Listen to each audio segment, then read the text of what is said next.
আসসালামু আলাইকুম, সবাইকে হাসান মিডিয়া চ্যানেলে স্বাগতম। কালবৈশাখী ঝড়ে যখন সারা দেশ একটা ঝুঁকির মধ্যে রয়েছে, তার ভিতরে দেশের বিভিন্ন প্রান্তে যে সকল সবজি, শাক, ধান চাষ সহ শুরু করে বিভিন্ন মাছের ঘের সহ গুরুত্বপূর্ণ ফসলি মাঠ আসলে যেখানে তলিয়ে গেছে, যেখানে কোটি কোটি টাকার সম্পদ নষ্ট হচ্ছে, কৃষকেরা হাজারি করছে, ঠিক তেমনই মুহূর্তে চট্টগ্রাম, ঢাকা, রাজশাহী, খুলনা, বগুড়া সহ দেশের বিভিন্ন প্রান্তে কিন্তু কালবৈশাখী ঝড়ের সে তাণ্ডব কিন্তু চালাচ্ছে। বিশেষ করে চট্টগ্রামও কিন্তু থমথমে বিরাজ করছে। তার ভিতরে প্রায় সময় আমরা দেখতে পাচ্ছি যে পরিবেশ এতটাই ঘোলাটো হয় যে টানা কয়েক ঘন্টা বৃষ্টিতে চট্টগ্রাম শহরের বিভিন্ন নগরের বিভিন্ন প্রান্তে কিন্তু হাঁটু সমান, গলার সমান পানিতে গত কয়েকদিন ধরে দুর্ভোগ পোহাচ্ছে দেশের চট্টগ্রাম শহরের মানুষ, এবং দেশের মানুষ কিন্তু অনেক ভোগান্তিতে রয়েছে।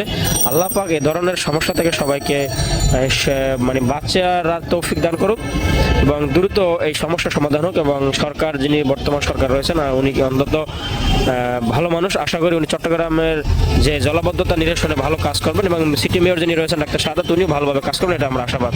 ভিডিওটি ভালো লাগলে সবাই শেয়ার দিয়ে রাখতে পারেন।